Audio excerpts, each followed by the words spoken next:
Good afternoon, dear colleagues and dear friends. I'm glad to welcome you on our webinar, Specifics of Organizing and Conducting Educational Activities to Prevent and Combine Discrimination for Secondary School Teachers. My name is Nazarii Boiarskyi, and I'm happy to moderate this webinar, and I also present Ukrainian organization Incubator, Democratic Initiatives Incubator. This line meeting is organized by NGO Democratic Initiatives Incubator Ukraine within the framework of the project encouraging diversity, which implemented by the working group of the EENCE network, Citizenship Education in the Work with Discriminate Groups, supported by the Federal Agency for Civil Education, using funds appropriated by the Federal Foreign Office, Germany. This event is, we will spend actually like next hour and a half together. So it will be good to discuss some wishes for our joint work. So first, if you have any problems with connection, try to restarting the connection by pressing F5 or reloading the page, change the internet source or the device you are using. Second, you can communicate using chat. During this meeting, write your comments and post your questions to the speaker there. As a moderator, I will keep track on them, and at the end of the meeting, we will answer them. And third, I would like to draw your attention to the fact that a video of this webinar is being recorded. However, the chat will be not included to the recording, only the presentation and the camera image of our speaker and people who talk. So feel free to comment, but remember to be polite. With this small introduction, I will happy to introduce my dear colleague Zara from Romania, and I actually know Zara for many years, and also had honor to be to participate in her training for trainers. So I'm excited and waiting for a great presentation and for new interesting facts for me and for all our participants. So Zara, the floor is yours. Thank you very much, Nazarii. Actually, I'm very happy to take up this theme. In general, the themes related to education have been my passion for a long time. And this passion is also shared by you and the colleagues, other colleague trainers. And I think especially this theme is coming in a very, very good moment. Because especially working with teachers and working within the school system is something that I've been very interested in the past 3 years. And I believe there will be also not only the theoretical knowledge of how this should be done, but I will also try to share some of the insights which I got from working with formal educational institutions, with teachers, also some insights with working heads of schools, also because the themes that we will be tackling today are to be tackled on various levels. And I think here we really need the cooperation of all the different people involved in school education to be able to combat, to prevent, and also really to address and respond to situations of discrimination. And not only because, honestly speaking, I think the times when only one person is responsible to combat, to challenge things which are happening is gone. There's always sort of a joint response, which is usually needed from people who are involved in the situations. My name is Zara. As Nazarii said, I'm myself a trainer, a freelance trainer working a lot within the Council of Europe programs, but also in the region, working a lot in Armenia with various audiences. And today I've prepared for you, I would say, a small lecture or a small workshop where we will be able to tackle some of the key things. But of course, the theme is absolutely huge this theme could be really a theme for a whole week of face-to-face training, but at least we will go through some of the key messages, some of the key issues, which probably afterwards you can take up also in your further studies and further training. As Nazarii said, we will be concentrating a lot on how to work with teachers, what is important when it's come to working with teachers. We will not go into thematics of discrimination, into terminology, into types of discrimination, but rather really focus on teaching about it and specificities of working with the teachers to help them also afterwards work with the children. I will be sharing with you some, I would say, some background, but as well some practical exercises and some practical methods, and also resources that will help you also develop a bit more your understanding of teaching for human rights, combating discrimination in all these different forms. Okay, I will share the screen. I will try to go slowly, making sure that if there are any clarifications needed, please use the chat and Nazarii will help me monitor. You can write in the language you prefer to, which one is easier for you. And if needed, I think at some points Nazarii can also help facilitate if needed. Okay, so we're going to talk about specifics of organizing and conducting educational activities to prevent and combat discrimination for secondary school teachers. So we will really try to have all these three different parts in our meeting. We will talk about how we organize these activities, how we work with teachers, and how we work in schools. Okay. So what you can expect happening today in this 1 hour or so. So we will look into teachers as a specific group of professionals working with children, adolescents, young people in their very specific environment.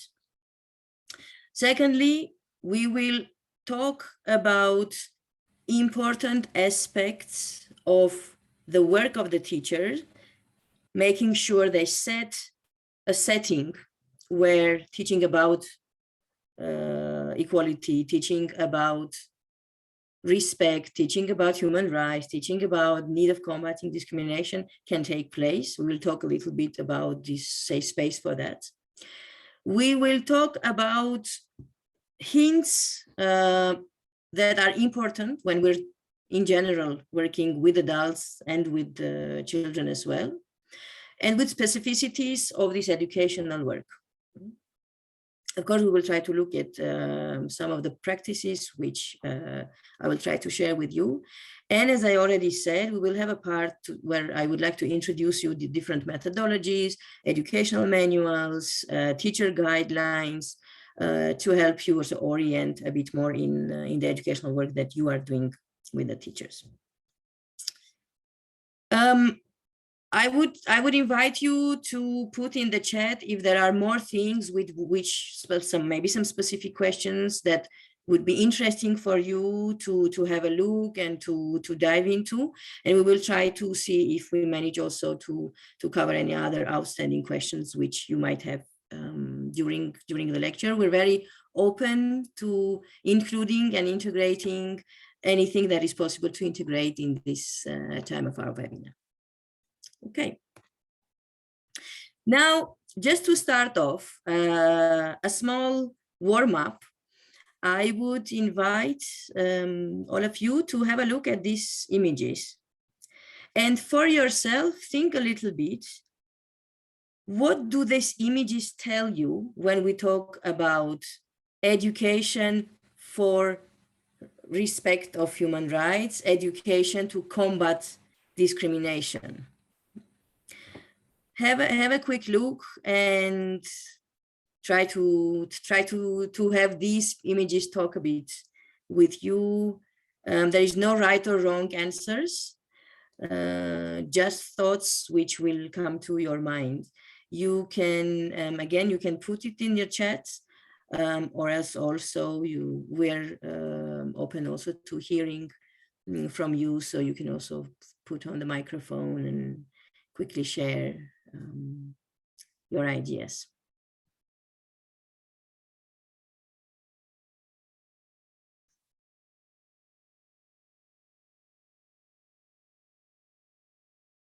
Nazarii will be monitoring the chat and if needed sharing with us.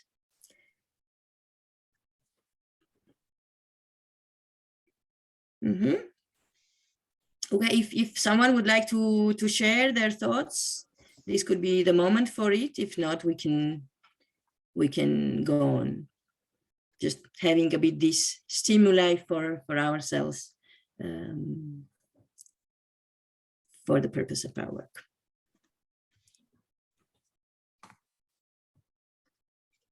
Number 2, number 1. Okay.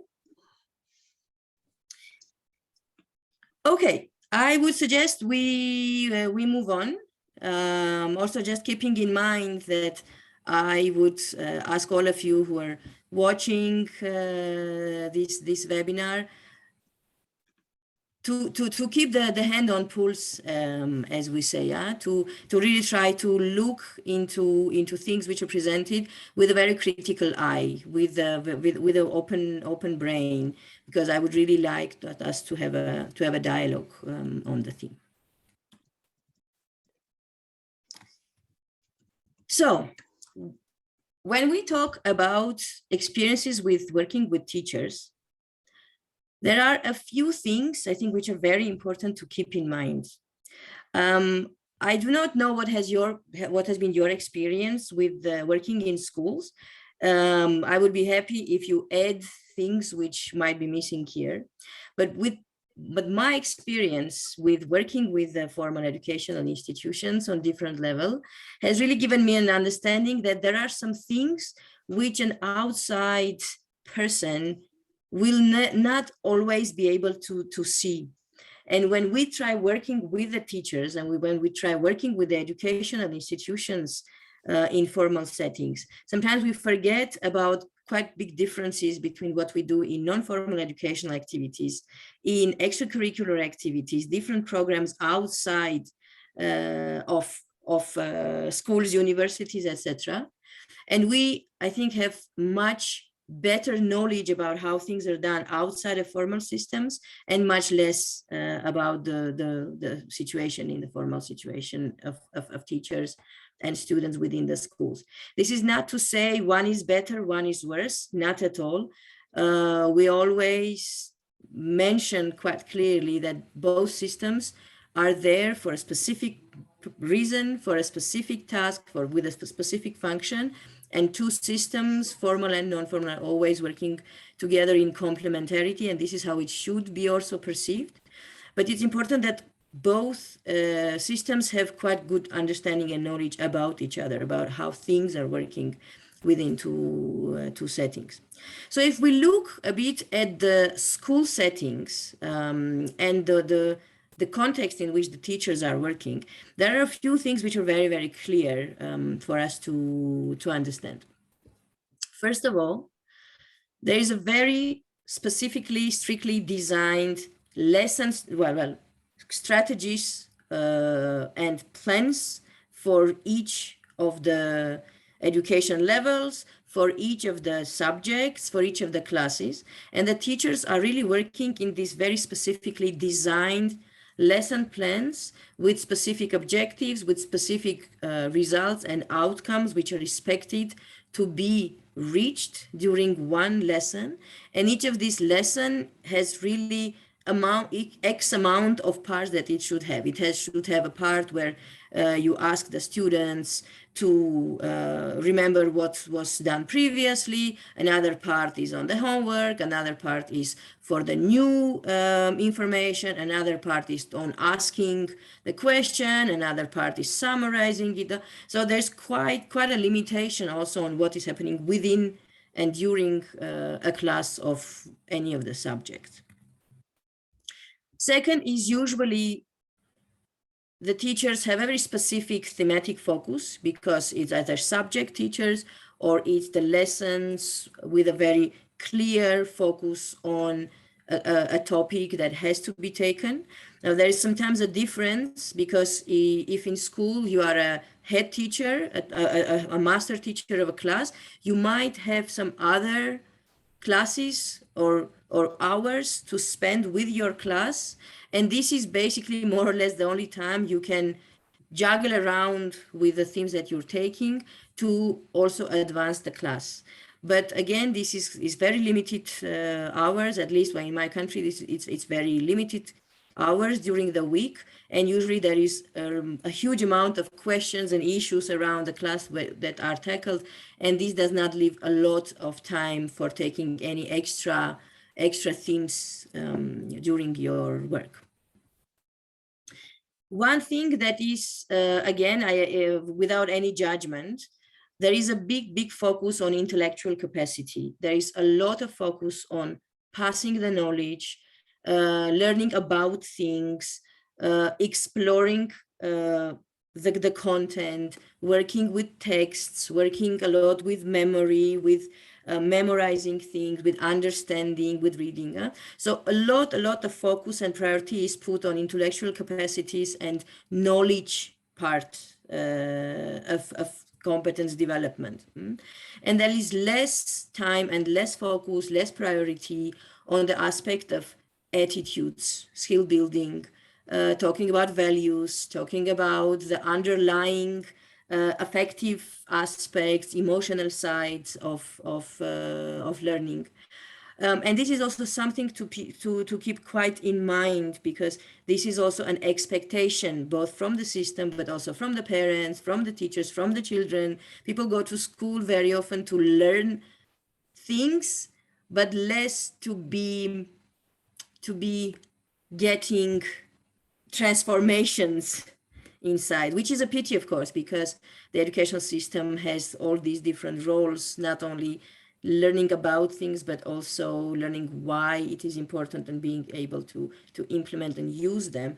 But in my opinion, unfortunately, the huge disbalance is on this side of knowledge and less on attitude and value-based learning. But from what I understand, there's a lot of reform also in the region that is trying also to keep this in balance and trying to take all the value-related aspects and ethical aspects. But things need a bit more time, and also I think advocacy from all the actors to be able to put this into the curricular and the way this can be transferred to the students, to the children and adolescents. Another specificity is really the limited time during one class. 45 minutes maximum, 90, usually much less, 1 or 2 times a week if it's a specific class. Very often anything that is related to discrimination is taken in the subject of civics. And the subject of civics is not one of the subjects that is in school every day. And in a huge variety of thematic areas which the civics class needs to cover, very often these themes might get just 1 hour in the whole curricula of the subject, which means that if you would like to work with it, most probably you will need to find some other possibilities, other times, other settings in which, for example, you can take up these issues, unless, and this is a development which I think also is quite developing in the recent years. When we're talking about competence-based education based on specific set of important knowledge, skills, attitude, values, this gives a chance to include the competencies which are not related to a subject, to a theme. It's not about physics, mathematics, geography or language, but are some things on a meta level, something that all people need to have. People who graduate from a school need to at least have this level of understanding of this, and this. This possibility of basing the schooling on competencies gives possibilities that in different subjects in the class, these issues can be taken. And these themes can be taken because they are related to the expected results and outcomes of one or other competence. I will give you a small example. Civic mindedness is one of the aspects which is in many competence models the schools are basing on, and which means that both in literature class, in history class, even in mathematics, the issues of civic mindedness, civic activity, responsibility are taken, and not only taken in a civics class. Okay, to move on. Depending, of course, from the country you are working in, there is this system when you have to confirm your methodologies, you have to confirm the materials you're using in your class within your school. Sometimes this confirmation needs to come and is coming from the school administration. Sometimes it's coming from a one-up level, which is regional administrations, and sometimes national authorities. And your autonomy and freedom of choice of methodologies, subject matters, themes might be limited because of these settings and because of these limits, frameworks in which the school is working. Again, it's important that we understand that it's not about good or bad. It's just realizing and understanding the situation in which the school teachers will be working in order to understand how we can help them use the material that exists, transferring, adopting, and using it in the possible settings that they are working in. And here is, I think, where this dialogue is absolutely needed to understand what are possibilities, but what are also limitations, and where are the moments where these two systems as well, and methodological approaches of the two systems can also synchronize a bit and help each other and come together in sort of one educational intervention. Now, it's important to realize as well that the formal education system is really trying to open up to non-formal methodologies, interactive methods, etc. So the system is there, so the dynamics is there for many of the schools and many of the countries. Very often non-formal education as such and methodologies, innovative methods, interactive methods, digital methodologies are taught to teachers in their teacher training, which are usually a must for most of the cases in most of the countries. So people are open to learning, systems are opening up, but still there needs to be a lot of synchronization. So I am sure there is much more aspects related to the school settings, with the classes, with the amount of children, students in one class. Sometimes you are one teacher with 45 people in a class of very different abilities and very different priorities. You might have a situation when you have inclusive children and students in your class without having a support of tutors inside. So there's quite many situations which probably are not in this list, but I would say these are the ones which I say impact more, I think, the possibilities of also working with the topics of discrimination and in general combating and preventing discriminative practices in school. If there are any things which you find important when it comes to the specificities of working with teachers and within school, please put in the chat. I would be happy to hear them at any moment. So please use the opportunity to comment. Now, this is about the setting in which the teachers are working. And when I was preparing this presentation, I was saying, okay, but there's something more. There's something about actually the person who we're talking about. And I was like, okay, so we need to think about the teacher.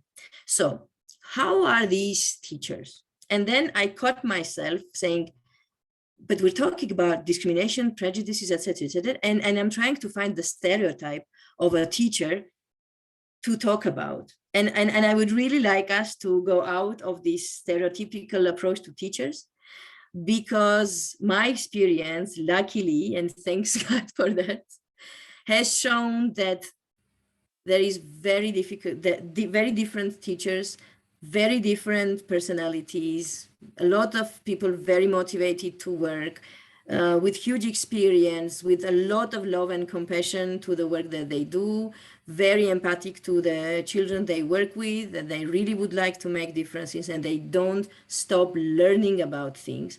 So these teachers really exist, and there's a lot of them.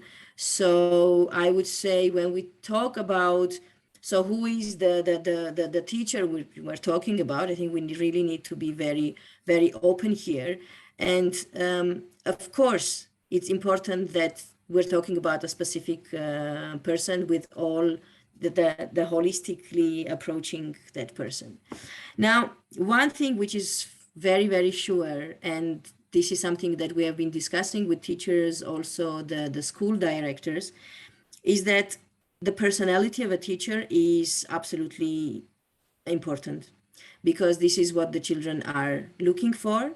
Teachers are the role models, and whatever, there's one thing, what is teacher saying, it's quite important, but the way teacher behaves is much more than what the person only says.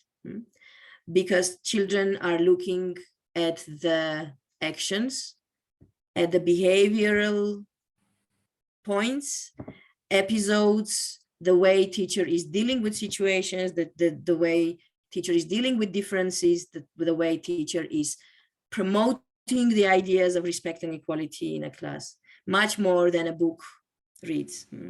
So for me, it's very important to understand and to really outline the fact that a teacher who is having discriminatory practices, it's very difficult for a teacher who is internally not convinced in equality, dignity, respect, diversity of opinions, respect for differences, importance of solidarity. It will be hard for these people without learning themselves to pass on the knowledge, because as you probably also know, and this is really my conviction when we talk about issues such as discrimination, hate, bullying, etc., this is never and not at all an intellectual exercise.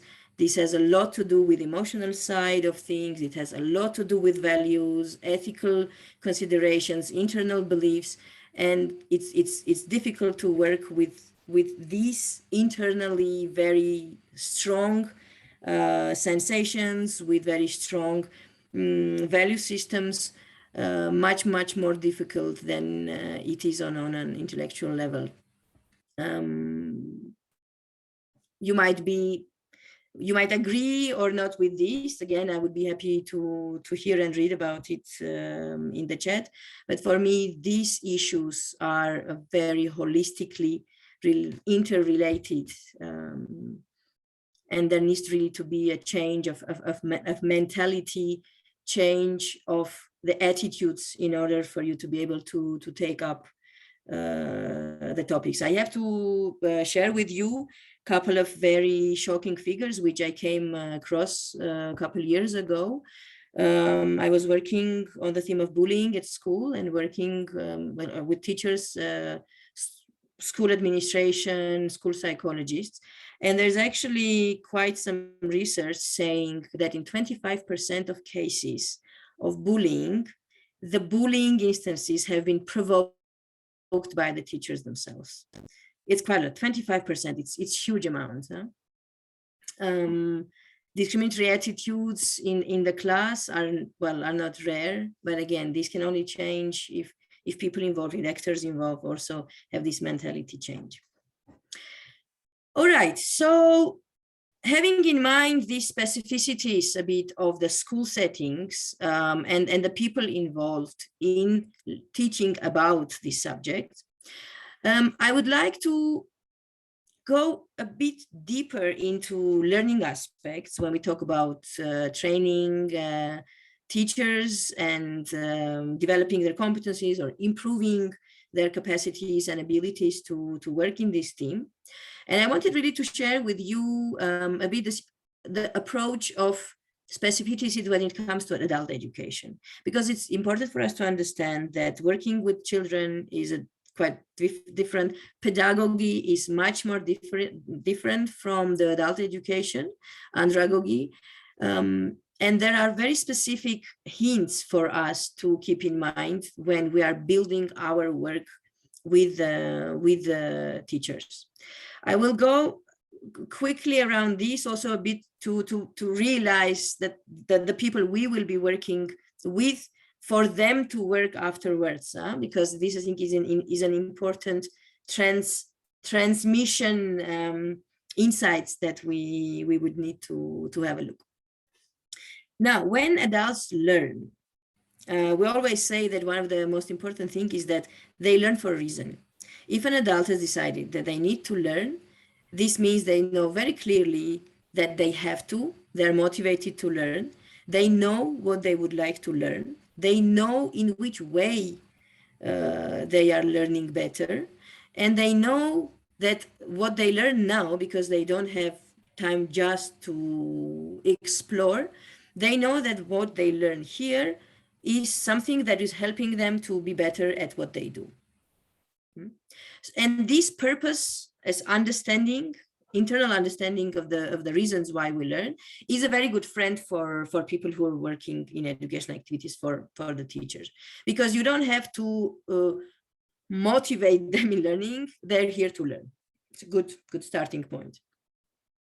Second thing is usually adults are independent learners, which means that you can launch ideas, you can share the seeds that you would like them to explore, and then they can work on it independently in the way they would like, in the pace they would like, in a format that they would like, but they are the masters of their own learning, and they can do it in the most suitable way they would like to do it. Another thing is that adult learners can be a very good allies for you in working with this group. They can always tell you what they would like to see different in programs, what is their specific needs, how the program can be changed, how it can be adapted to their needs. So there's always this two-way communication that is very possible. And then if you open this opportunity, the learning process itself will only be better, because it will be maximum based on the needs and expectations and concrete questions and requests, if you want, of the learners. We're talking about the systemic training, which means people need to put what they learn into a logical frame, which will give them possibility to act afterwards. So it's not scattered information, but really information that is linked to one or other aspect of their life, of their work, of their activity, of their interests, of the pain, I would say, that they have, and of the objectives that they have put in their learning. Next one is the use of life experience. The people who come do not come as tabula rasa. They come with life experience, with professional experience, with family experience, with background in education, with background in their life, different life situations. And this also means that whatever you teach, they can relate to specific experiences in their life, and this will give them a chance to rework these experiences and grow based also on this experience. You don't necessarily always have to model experiences for them, but you can work with already the background that they come with. Again, this enriches a lot the processes, because people people are usually very open to work and deal with the experiences and really share them with the group they work with. If, of course, the setup of the group is safe enough for people to open their experiences. Quite quickly, just to go on, we're talking about the readiness to unlearn things and relearn things and learn new things and forget the old things. Well, easily said than done, because sometimes I think what we know, we try to keep to ourselves, but with all the time changing situations, all the time changing environments, changing situations, we really need to learn how to unlearn, not to get stuck on what we know already, which is already outdated information. We're talking about elective learning. Adults pick out what they would like to learn from the huge spectrum which is provided. And this is very normal, this is very okay. People might be more inclined to learn about one thing and not about another thing. And this, I think, should be fine for the educators to give this choice and freedom of realizing what is the need exactly, and then going after this need. Couple more things which are very much related to the work. As I said already, a lot of times a person who is learning as an adult would like to quickly see how these theoretical things can be applied in practice. They would like to see how it's impacting their everyday work, how this can be practically implemented in their day-to-day activities, and they would like to actually test it and maybe get feedback afterwards.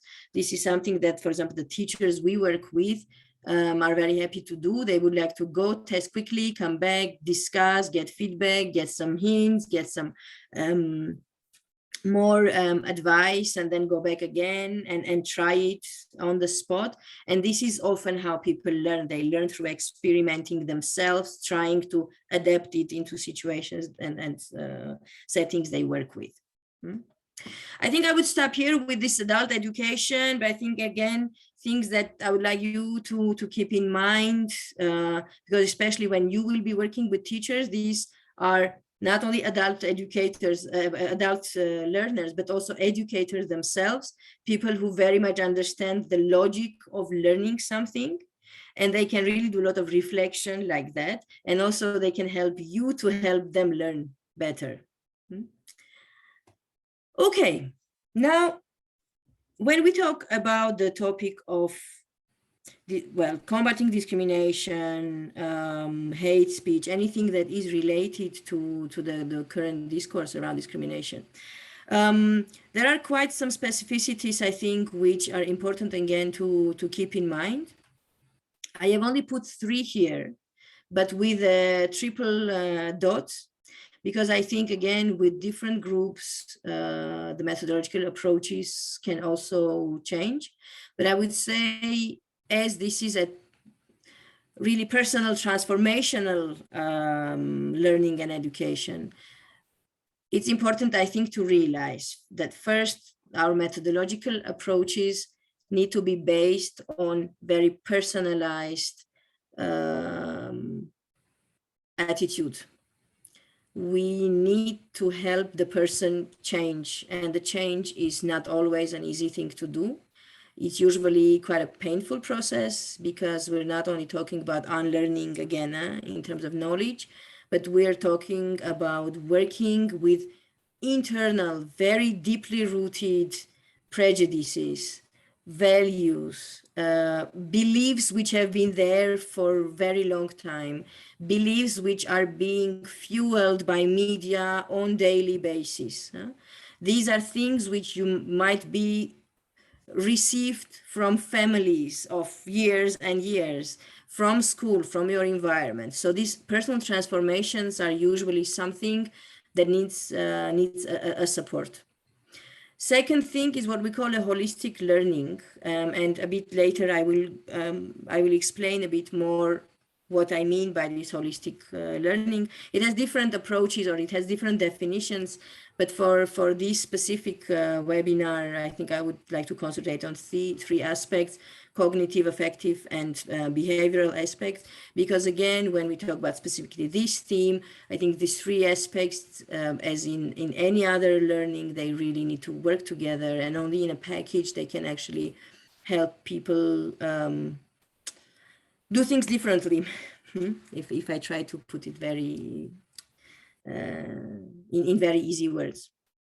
But when we talk about the holistic learning, it's really about understanding that our head, our hand, our heart, they all are impacted and they are all engaged in learning, because on all of these different levels, there is changes which usually occur when we enter these themes. And the third one is the experience-based learning. You probably have heard about this approach. I think in especially non-formal education, we're basing us a lot on this approach. This is one of the principles we work in, but also I think the school now is going as well through this direction of experience-based learning, on project-based learning and task-based learning. So learning that is not only the lectures, but also the different experiences that you can go through, reflecting about these experiences, and then making the different insights out of this experience, which becomes your background and your base for your actions and behaviors. Again, if there are more things which you find important, please share them in the chat with 1 or 2 words. I would be again happy to see how you see the education for the theme of discrimination, and would be happy also to discuss this a bit later. Now, as I said, in these methodological approaches, one of the important things for me, at least, but I'm sure also for many colleagues, it's this understanding of different domains of learning, and understanding that we have intellectual capacity, we have all the cognitive learning that is done. These are concepts, understanding, knowledge, about things, models which intellectually we operate with. There is the affective part, which is a lot what we feel, is feelings and emotions, reactions that we have, and understanding why these reactions can be there. And of course, the behavioral aspects, based on our convictions, our beliefs, based on our understanding of situations, issues, people, we choose to behave in one or other way. And I deliberately say choose to behave, because I think really in the end, it's the choice that you make. The choice is always at your hand. Yes, very often we make a choice that is the most possible at any given moment. And yes, we all can have different situations at different moments. But I think the consciousness about it, the consciousness and the constant understanding of why I'm doing this the way I do is an important thing. You might reflect and understand that this is the right thing to do. But this reflection, I think this open mind always has to be there. We're talking about mindfulness when we're talking about our choices. In this crazily fast, absolutely hectic life we're living in, and I mean, on daily basis, this life is becoming, and situation is becoming even more complicated, complex. Very often we're not able to understand what is happening, but this open mind, critical mind, open eyes, open heart, open brain gives us opportunity and possibility to at least stop and see, okay, am I doing what I really feel should be done, and why? And am I okay in my heart that this is done the way it's done? It's really reflection about the personal attitudes. When we talk about changes, transformations, learning and development, there is one model which I really, really like. And this is a model which is based on experiential learning, basically reflective practice. And this model is talking about what's called a double loop learning. What this model is based on, it's basically saying that there are different experiences that happens to us. There is some different stimuli and then our reaction to it. We can work with this stimuli the reaction system, but this reproduces always. To the same stimuli, we're giving the same reaction because we know that in these situations A, you always believe in situations, react in situation B, and it seems that it might work. What double loop learning is saying is that we need to go out of this reproductive circle and we need to make a reflection that will help us change our internal beliefs, which are making us behave in one or other way. So it's not about changing your behavior only, not on the outside level, but changing the assumption which makes us do things in the way we do. Working with internal beliefs, with our prejudices, with our approach, with our understanding, with our value base, which is making us do something and not do something else.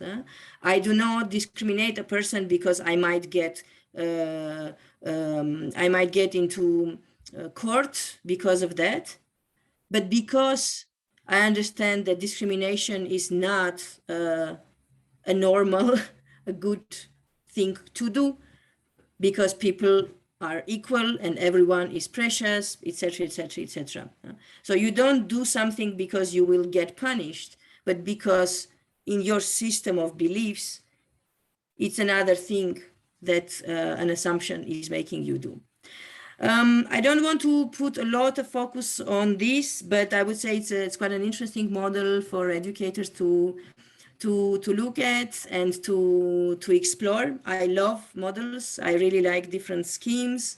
Gives a lot of interesting insights. So I would invite you to also use this for your further reflections around learning and methodological approaches. Okay. Now, going very quickly to a bit more, I would say, practical themes and practical aspects of the work. With Nazarii, when we were discussing and preparing this webinar, we thought, okay, and Nazarii wanted us really to have this kind of spectrum of the different themes which the teachers can also take in their classes. Because when we say discrimination, if you tell a person who is not in this theme, not in education for human rights, they will name you maybe 2 or 3 sub-themes. But in fact, there is unfortunately so many aspects when it comes to discrimination, so many levels, so many pre-things, so many roots, causes, and effects of it, that I think we could spend, I don't know, days and days just trying to name and explain the different themes. What we would like to share with you is few of the themes which we find are probably most relevant and a starting point, and themes which encompass also other aspects of discrimination and anti-discrimination work. We will just go through them and then understand a bit more, though, how do we actually take these themes into the class, into the work with the teachers. Now, I would also invite you as well to share with us in the chat the different themes that you find important and essential when we talk about combating discrimination. We'd be happy also to add to this list. But just to start off, I think first things probably which gets into our mind is what is stereotypes and prejudice. This is something that is always in the loop when a discriminatory practice is in place. This is always in the loop when we talk about inequalities, and these are things which fuel a lot and which are very often the start of afterwards discriminatory practices, discrimination on different levels with different people. Just to ask a small question, if you try now in your mind to think about all the different groups which are the most discriminated as you have experience, just think about all these different groups and think about why these groups are suddenly being discriminated, or not really suddenly. Unfortunately, there's always a base and a reason, not a justification, but reason why people believe that they can be discriminatory towards others. But think about these groups. Think about groups around you that you see every day being discriminated, and be this around you at work, around you in school, in your community, in your region, in your area. And think a little bit also based on what this discrimination exists. I think if you go in this logical direction, I think the theme of stereotypes and prejudices comes out very naturally. Now, when we talk about stereotypes or prejudices, a lot of people say, yeah, but this is these are the same concepts. Why are we differentiating? And yes, they are part of the same concept, but they're not exactly the same. I mean, when we talk about stereotypes, they're usually these externally formed images of people, which can be also positive or negative. I mean, you can say all Americans are good rugby players.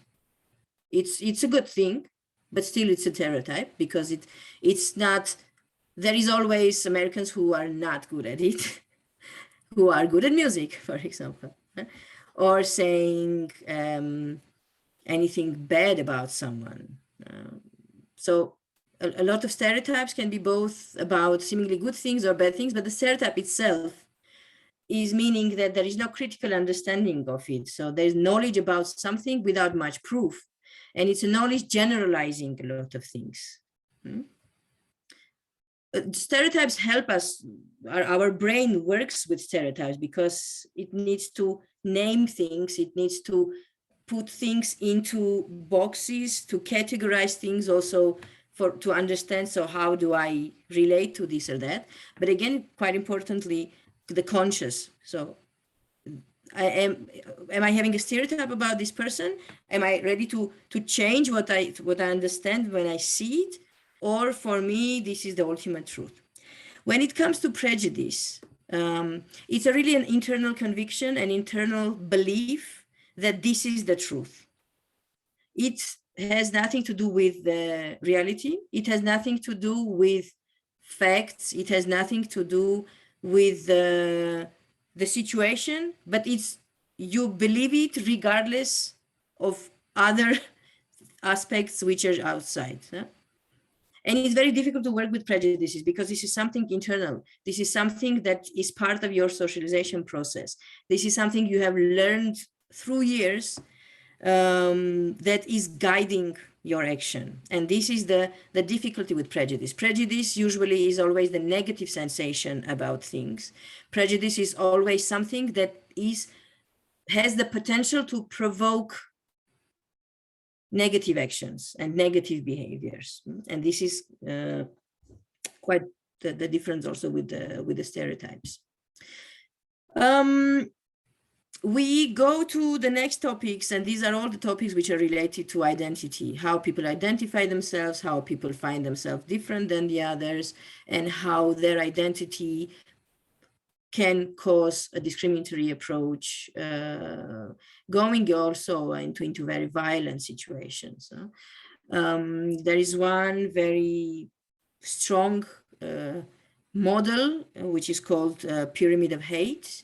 You might have seen it in your work. It's very few steps in this pyramid. I think it's only 5 or 7, which goes from jokes and stereotypes to a genocide. So the link there is very quick, I have to say. And very often when you think about the identity, very often having a different identity that is accepted in one or other surrounding often causes a discriminatory approach and inequalities. Another set of topics is everything that is related to the fear of a different nation, a different country, a different religion, a different belief system, a different way of being and living. And this is all that is related to racism, xenophobia, anti-Semitism, anti-Gypsyism, Islamophobia. All these phobias are centered around the fact that the person is not sharing the same background, basically, as you. And the problem with this, that often if they don't share what is the same with me, this means they are inferior. This means they are less. This means they are not good. This means that they are less equal than me. Now, again, I'm using very primitive images for this, but in reality, this is what it is, which gives you a possibility to treat the other, the different one, less respectfully, less as human, sometimes not as humans at all. Treat them as it is subscribed because we believe that they do not merit to be treated in a different way. These are very strong words, honestly, not very easy things to work with, because again, the base of xenophobia, racism are much more deeper than we can potentially think. And as I said previously, they are being very much fueled in different media through fake news, through fake information, through biased information, coming from really very, very different angles and overwhelming people with it.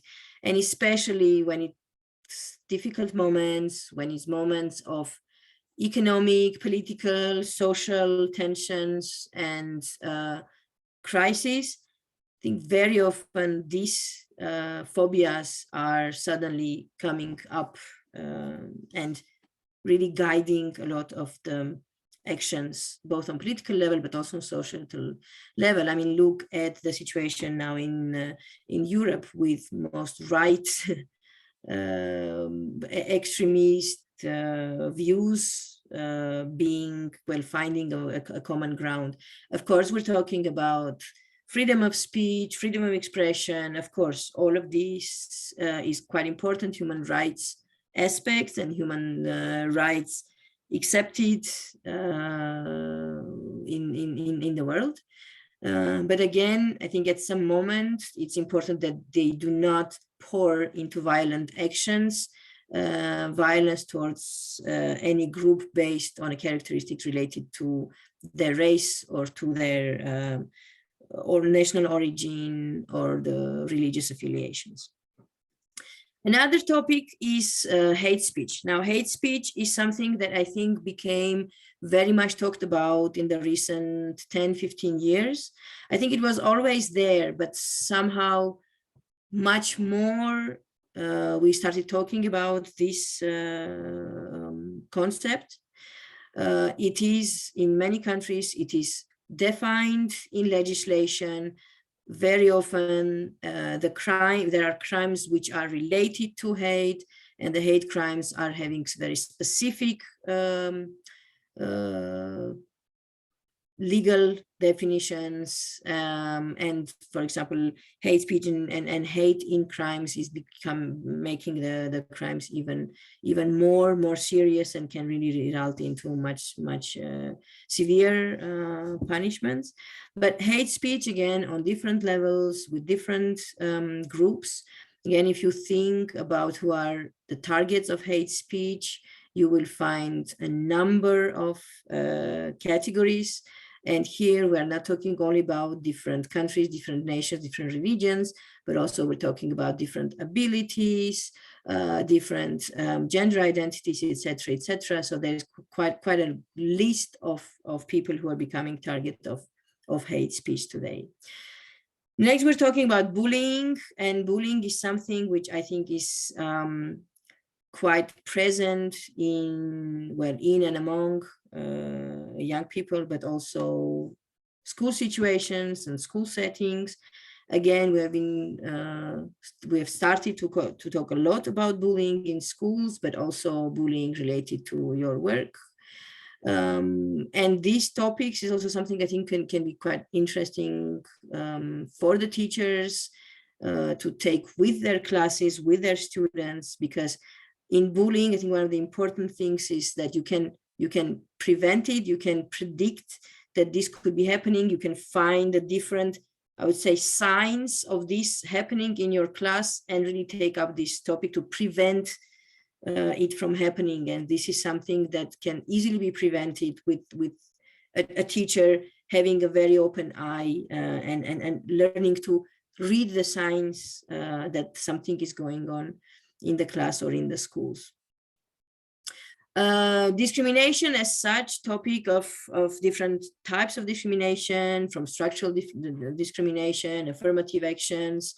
Again, this is more also working with the terms, with the terminology, and with the concepts which are supporting the understanding about discrimination and understanding really on different levels what is happening, what are the causes, what are the reasons, who are discriminated people, who are the discriminators, how much this is perceived, what is done on a policy level on this. Again, something which it's quite important to know as well, to be able to face it and to respond to discriminatory practices, both from the sides of people who are being discriminated, because it's important that you know how to protect yourself, and also working with people who might be the cause of discrimination. Another theme is diversity in all of these senses, and anything that is related to respect of diversity is in the topics to be tackled. And when we're talking about diversity, we're really talking about not only cultural diversity, but diversity of views, diversity of beliefs, diversity in the choices, in lifestyles, etc., subcultures, which are, again, which can potentially, because of the differences, can cause discriminatory approach from outside. We're talking about intercultural communication as one of the themes. It might not be the first thing that come into your mind, but I think anything that is related to understanding the person around you, understanding the people around you who are different, being able to respect, acknowledge, recognize, and value the difference is one of the aspects of intercultural learning and intercultural communication. And this also can help a lot set the tone in terms of preventing measures and learning to accept the culturally different people, and being able to actually, based on cooperation, to build this relationship which is fruitful and which is in both sides enriching. We're also talking about equality and dignity, and we talk about equality, we're talking about equality in a broader sense. We're talking about the fact that people need to live in equality and dignity, and making sure that all the different people have the same opportunities to use. Some people might need a bit more support to reach and to use the opportunities. Some people might need less. We're talking about equality and equity in making sure people have a dignified life and an equally respectful approach and equal possibilities of using everything that is created and open for prosperity of people. We're talking about the theme of respect. We're talking a theme about inclusion and exclusion, quite a huge topic that I think is very related to discrimination and practices. And when we talk about exclusion and inclusion, I think it's important to understand what is meant under these terms, because there is integration, inclusion, exclusion, situations when everything is mixed in one, and when everyone is completely losing their own identity, assimilation, etc., etc. So important themes, quite important to also understand what exactly we're talking about and what we are transferring. I think today inclusion is the most accepted terminology when we talk about discriminatory practices, about minority, power relationships, etc., etc. Quite an interesting topic to dive into. Again, unfortunately, today we don't have much time to do it, but again, I would much invite you to look at it. We're talking about the theme of remembrance. This is everything that is related to genocides, massacres, related to World War II, etc., Armenian genocide, the Holocaust, etc. So the theme which has been really the practice, the discrimination which resulted in extermination of people. We're talking about discrimination based on gender identities, again, quite a big topic. Gender is a huge topic that we're talking about. And again, something that needs to be dived into to understand what it encompasses, because gender is quite a much wider aspect than only a sex of a person. So also something to look into. We're talking in general about human rights education as such, or the aspects of human rights education, which aims really to make sure that people can live respectfully next to each other and prosper together in a given society. We're talking about media literacy, critical thinking as themes to tackle, because without critical thinking, I think very often the stereotypes and prejudices are finding a very fruitful ground to grow into actions, which are afterwards quite difficult to monitor and to tackle.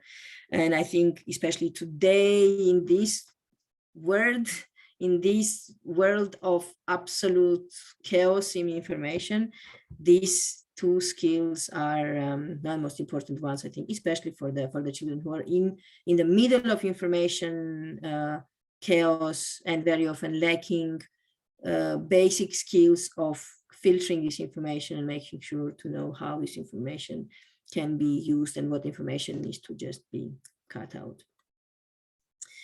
Okay, I'm looking at Nazarii. If there in the chat there are anything which it's actually we have some questions. Okay. But yeah. I think you can finish with your presentation, okay, and we will discuss them, because okay, not great. On topic. Okay. Now, don't be afraid of the next slide. This next slide was not made for you to read it, because it's around 60 different objectives, but just to show you how diverse and how rich an educational activity or educational intervention tackling the theme of anti-discrimination and combating discriminatory practices can be. There is a lot to do. I have only taken some of the objectives which have been set in different activities or in different educational interventions. And you can see that there is a huge spectrum of objectives, results, and learning outcomes sorry, that you can think about when you're talking about activities and work with the themes of discrimination. Here you find everything that has to do with critical thinking, stereotypes and prejudices, awareness of self and other, acceptance, increasing understanding about the values of other person, skills of trying to filter the information, everything that has to do with responsibility and taking the active role in combating discrimination, anything that has to do with empathy, solidarity, understanding of identity, really a lot. And I think the important thing is, so out of this huge amount of themes and huge amount of results, huge amount of learning outcomes, how do we manage to find the ones which are exactly needed at any other moment? And when we talk about working with the teachers, I think one of the most important aspects is for them to first understand this spectrum of thematic coverage which can be tackled, to understand in which moment, with which group of their students, which are the most, I would say, priority topics, also based on the situation and needs in different classes. And so for the teachers to understand, so if this kind of issue is there, how do I address it with a methodological approach? How do I address it with an intervention with them? How do I open this discussion? How do I open the theme? And how I actually make sure that the children can have a space to share this in their class with the teachers, with the parents as well. But for this to happen, one important aspect is that the setting in which a discussion on this is happening is set, so that the atmosphere is there. The atmosphere itself is respectful, non-discriminatory, very inclusive, very open to different views, even the views which might seem quite polarized, but still all the views are welcome, because we need to work with people. We need to understand what is going on to be able to make the changes if the changes are needed at that moment. And we need people to talk to each other, not behind the scenes, but really within a safer space. So when we say safe space, it's not about physical conditions, but it's really about psychologically safe space where people can share. And very often the sharing makes people vulnerable, and this is important to understand that these vulnerabilities need to be in a space which afterward will not be used against them. We talk about the group dynamics. We're talking about people having skills of communicating with each other and being a group in which things can be respectfully discussed. Respect and acceptance and open communication. I think these are what I would say minimum prerequisites for people to be able to really enter the discussions and enter any educative process which tackles such difficult issues such as stereotypes, such as violence, such as discrimination, such as hate speech, because all of it has a very, very strong emotional aspect to it, an emotional element to it, which makes it not very easy to work with them. Okay, I will not spend much time on it because also we're running out of time. Just to say that choosing methods is also not something that is just given. I think there's quite important to understand when we decide to use one or other method, that this is also quite an important message for the teachers. Don't take a method which just looks nice. It's interesting, it's exciting, it can be cool, kids are going to like it, kids are going to be very happy with it. No, not at all, because this is usually a wrong way to the choice of methods, but really to understand very deeply what is it that you would like to tackle, what outcomes or what space you want to create for these discussions, how much these methods are fitting really your way of teaching, whether these methods are appropriate for the group you're working with. Is it giving opportunity to really open the theme, or it will make even the stereotypes even stronger? Are you making sure that this method is inclusive enough to have people included and involved in it? And can you actually, with the competence level that you have, can you use this method for the good and not just for the sake of using one or other methods? Unfortunately, very often we find a cool method and we want to quickly do it, but then the situation that it creates and the outcomes that are there can be quite contradictive and counterproductive. So very careful with choosing the methodologies. Best is if you can try it on yourself or with a group of colleagues before trying to use it. Okay, one of the last slides. As I said, I would like to share with you some of the manuals that teachers and trainers can use in their work.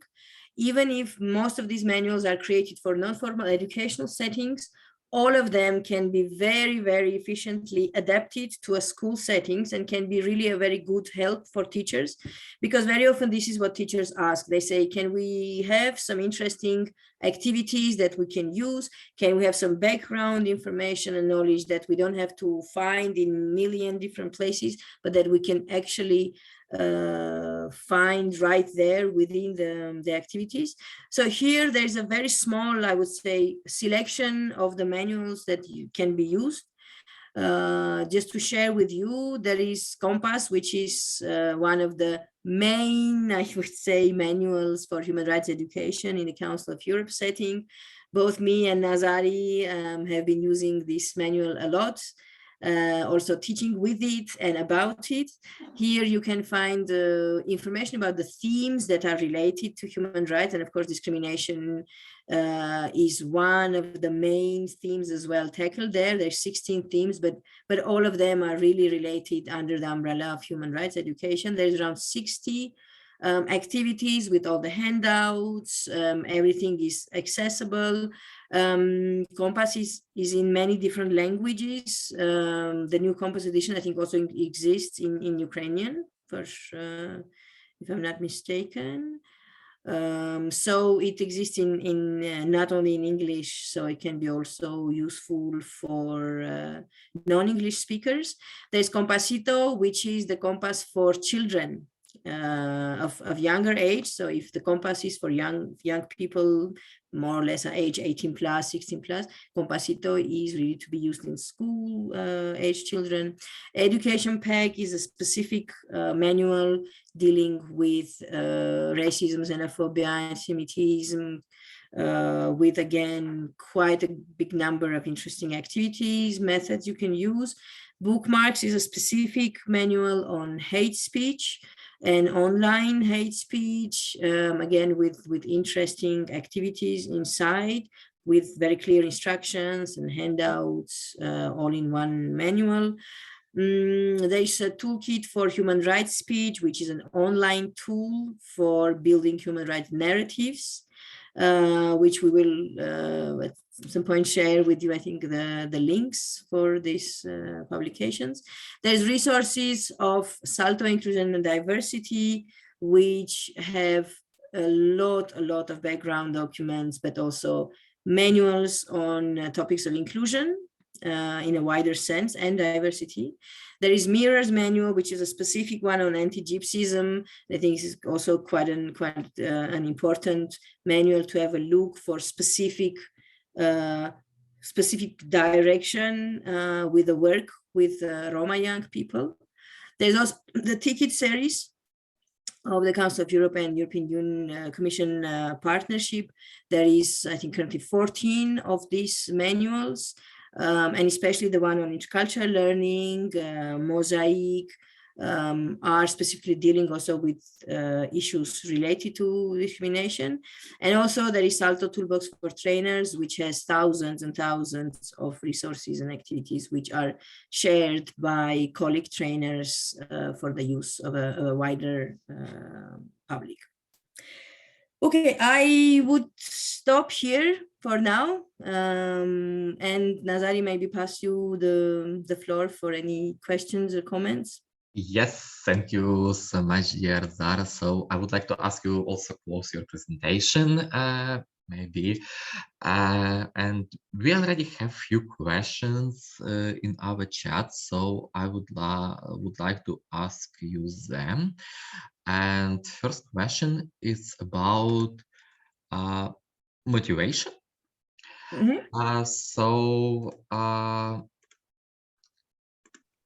Yes, the technical stuff I finished. So yes, I would like to, our participant would like to ask you how to motivate teachers to share their like knowledge about anti-discrimination, like values about human dignity, like, and diversity among the children with who they work. So how to push them to multiplicate, I guess.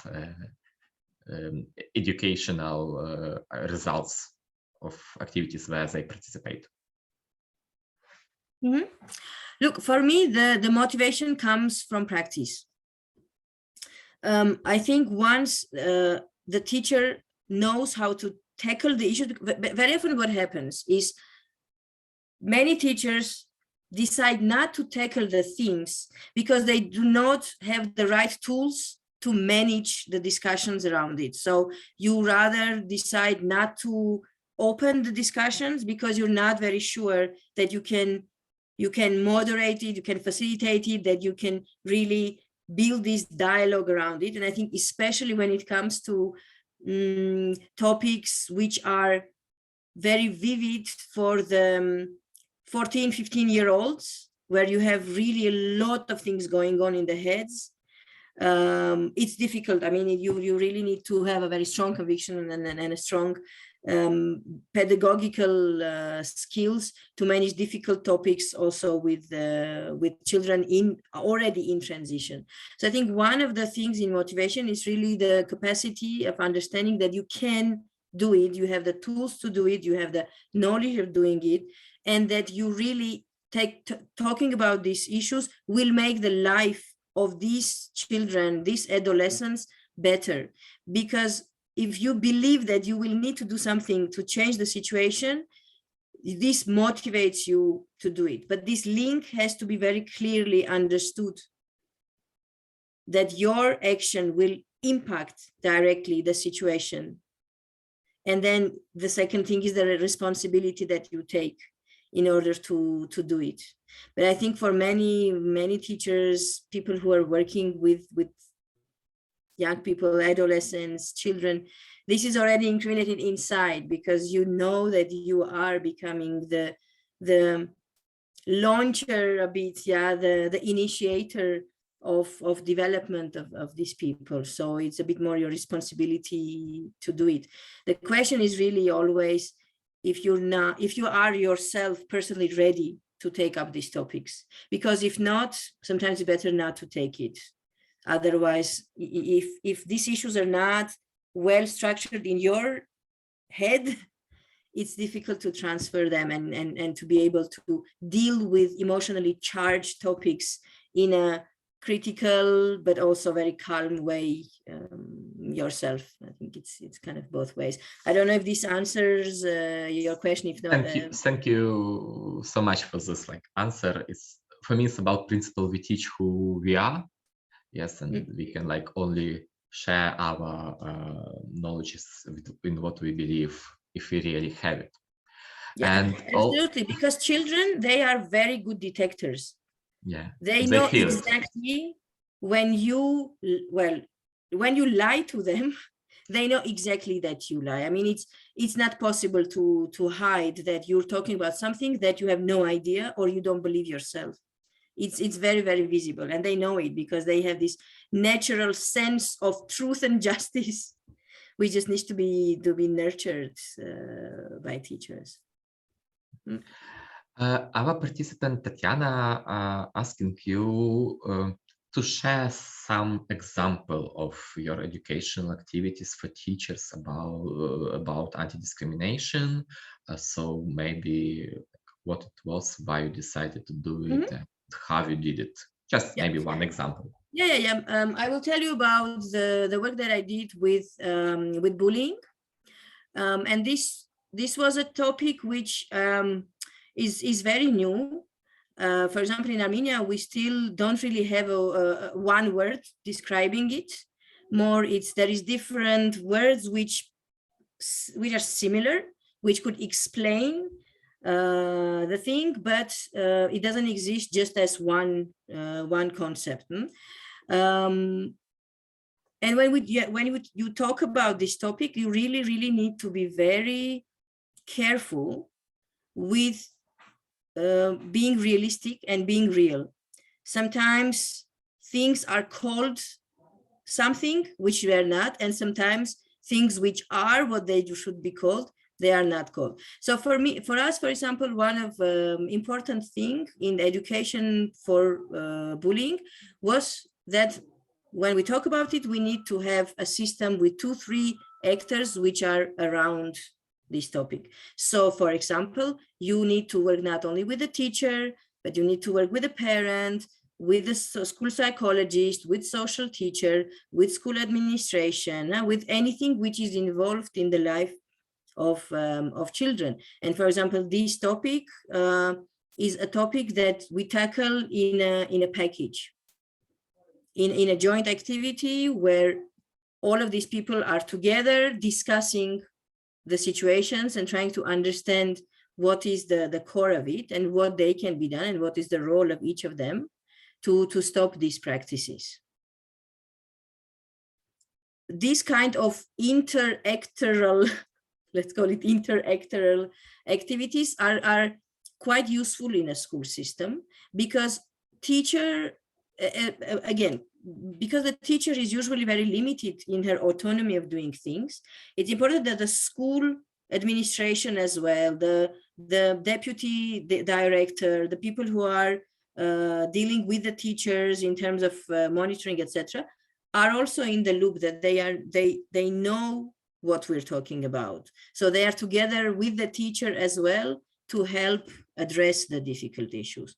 Because if teacher transfers one thing and then the direction, the administration passes a completely different line, then it's difficult for the students to understand, so what should I do? How should I deal with the topic? Where should I look for the reference?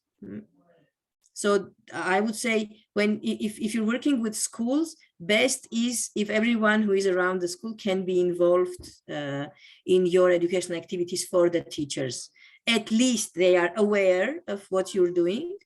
As minimum, they're aware of what you're doing. As maximum, they are participating in the same educational activity to understand also what their teachers are being trained in, and what they also might need to be trained in to support those teachers in their work.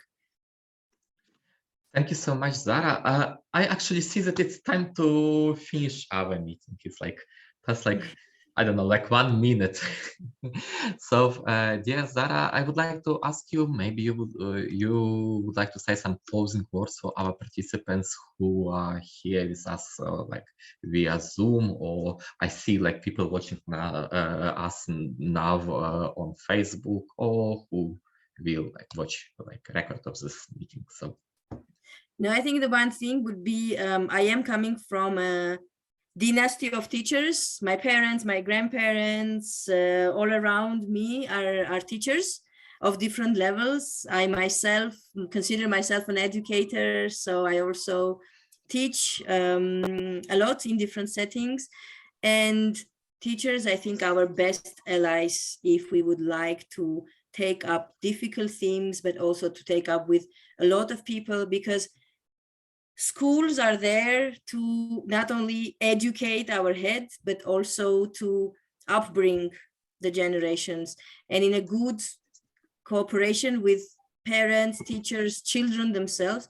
I think this is where a lot of work can be done. It's not an easy job at all, but I think we have the responsibility of really trying to work very closely with the people who educate our children. I mean, I'm a parent myself, and for me, it's very important who is dealing with my children every day from 8 to 3 o'clock, to be able also to trust that things can really get better. And this is the only hope, really. I mean, only education and developed mind can really make situation better everywhere and in all aspects of our life. Thank you so much, dear Zara. I would like to remind that Zara Lavchyan, she is the president of Innovative Educational Solution Laboratory NGO from Armenia, member of the Trainers Pool of the Council of Europe. Thank you so much, dear Zara, that you decided to spend this evening with us. Thank you, because for me it's very, very nice and really an honor to actually speak about education with the teachers. So thanks for the opportunity to share my experiences. Thank you. I also would like to remind that our event is part of project and series of online meetings on different topics. You can see now these topics. They all dedicated to features of organizing and conducting educational activities to prevent and combat discrimination for some specific target groups. So some of them you already can watch online on our YouTube channel, Incubator Democratic Initiatives Incubator, and also some of them we're still preparing, so you have chance to participate. So please follow us and our announcements. And also, I would like to remind that the online meeting is organized by the NGO Democratic Initiatives Incubator from Ukraine within the framework of the project encouraging diversity, which is implemented by the working group of the EENCE network, citizenship education in the work with discriminated groups, supported by the Federal Agency for Civil Education using funds appropriated by the Federal Foreign Office, Germany. Thank you so much, and it's time to finish our meeting. Thanks a lot, dear partners, dear participants, and see you at another event. Thank you very much, and good evening to everyone.